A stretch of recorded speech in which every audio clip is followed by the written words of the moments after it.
Hi, I'm Rick Dior, and welcome to my Portraits in Rhythm snare drum series. I'll be recording the entire book in this series, solos 1 through 50. This book was written by Anthony Cirone, the great teacher and performer. He wrote this when he was a student at Juilliard studying with Saul Goodman. It's a pretty impressive feat writing a book like this when you're an undergrad in college. So this is a classic book. It really was the first fully fleshed out snare drum books. Very, very musical, relies on a lot of orchestral rep for all the etudes in here. There's lots of form. You'll see as we do each one of these, they all have their little quirks. I've been using this book to teach for close to 42 or 43 years now. And I love the book so much. It was the first orchestral snare drum book that I used when I was a kid back in the 1970s. So Anthony Cirone was the percussionist, or a percussionist, with the San Francisco Symphony for many, many, many years. He's retired now, but he also taught at the Indiana School of Music, the Jacobs School there, as well as the, I believe, the San Francisco Conservatory. And he's written many, many books and just a great pedagogue, an amazing percussionist. We owe him a lot. So I'll be going through this book etude by etude. I'll talk about it. This will be the longest one, most likely, since I'm introducing the book here. There's several versions of this book. The one I have, the original, was the red cover. I'm sure that's the one most of you old-timers like me have. But there was also a study guide that came out that's fantastic. It lists all his preferences for playing the solo. And then there's a new advanced version you can get on a PDF available from Alfred Music. The little examples I'll show on the screen are from that. That has a lot of the phrasings in there, as well as some other dynamics. A lot of this, or a little of it, I should say, is open to some of your interpretation. So there'll be kinds of phrasing things that I do. You don't have to do those. Some of this you can choose to do, but you need to stick to as close to what's written as possible. So in this book, the dynamics are incredibly important. Timing is incredibly important. That's why I'll be using this metronome the whole way through. I'll do a version of each solo in the beginning when I play it for you with the click, and then at the end I'll have the click on, but I'll take it out in the audio so you can hear it without it. So I'll be using different sticks and maybe a few different snare drums. The snare drum today I'm using is a all-pearl Philharmonic from the 2000s. It's a Tamo special edition drum, so T-A-M-O. It's 20 ply, it's really thick. So it's a great snare drum, I use it a lot. It's a good all-round drum, so I'll be using mostly this. I may pop in some other drums here and there. The sticks I'll be using will all be sticks that I make. Today I'm using a pair of barrel tip Zebrawood that are around 70, maybe 72 gram concert sticks. This is the weight I like to use for solos like this, but I will be using some heavier and even some lighter sticks for different solos. All right, but I really like this barrel tip for this kind of solo because it's very articulate. So this solo, like I said, has lots and lots of dynamics and lots of sixteenths. So the trick here is to play them evenly. Now, as far as grip goes, you can definitely use whatever grip you want. I play a lot of match grip like this. But I grew up playing traditional, so I'm more comfortable at this point later in my life playing traditional. So most of these solos I will be playing traditional. But obviously matched is certainly fine, and lots and lots and lots of great percussionists play match grip. In fact, it's the prominent grip now for orchestra snare drumming, and I do teach it as well as traditional grip. So if you're looking at the study guide, he gives you a lot of really good tips. One of them is the first two bars. That should come down to piano. It's not written in the original, just no specification.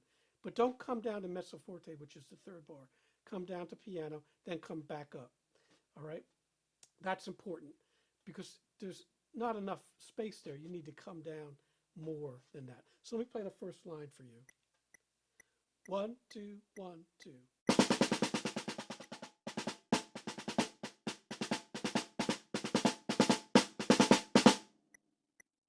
I just played that whole phrase. Okay, and that should build all the way to the fortissimo. And in the original, I played that a little louder. Then all of a sudden, you come way down, and you see that SUB, that means subito. It's very soft all of a sudden. And there, you're playing on the edge of the drum. So try that slowly. And try to keep your hands steady. That's the hardest thing. Now to do that, you can grip a little tighter. We'll play it match grip for you. So, all right, and just not a death grip, but firm, and use wrist for that. No fingers or anything there.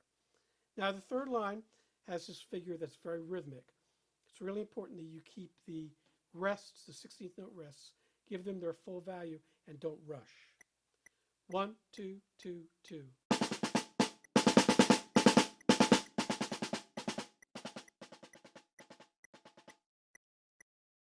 That first bar should have been soft.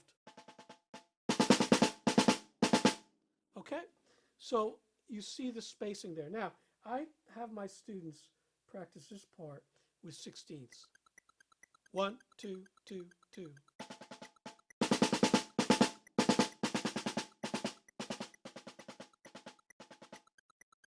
So they can learn about that spacing. Most players, not professionals, but people who are working on this book will rush that or not leave the right number of or the right amount of spacing in the rests.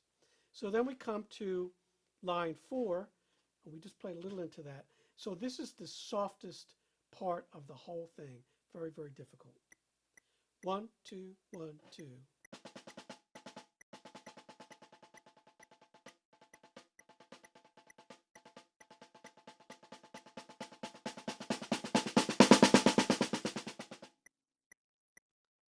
So it's important you force yourself to relax there, breathe, all right? When you're getting that soft, it's really hard to play, especially during an audition when you might be a little nervous. So then we come to this flam passage. Now, while this may seem like a rudimental passage, you want to do a lot of one-handed things here to keep it even. So we'll play from line 6 all the way through line 7. 1, 2, 2, 2.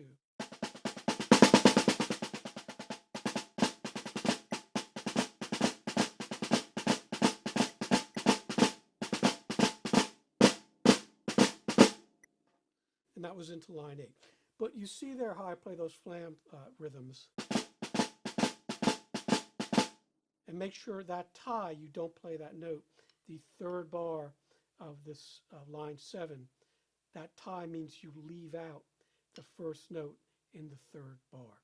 But that rhythm, if you let your right hand bounce, that comes along or helps a lot with that. You can also alternate it like this.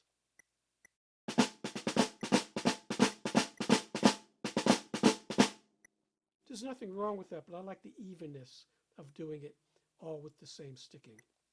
1, 2, 1, 2.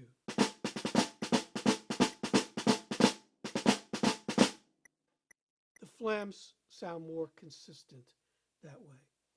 And then we're into line 8. This diminuendo, these flams should all be the same hand. I play them as left flams, which means my right hand hits first. So let's play line 8 for you. 1, 2, 1, 2.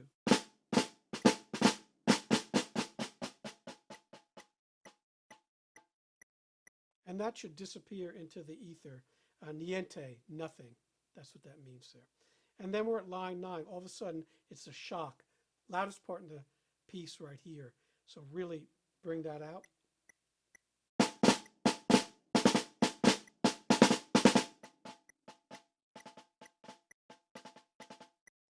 And then immediately to the edge like that. Now line 10, don't go to the edge there in the first 2 bars. So keep that in the same part of the drum because it will mess up your timing if you're trying to jump to the edge. But then you go to the edge of the third bar. 1, 2, 2, 2.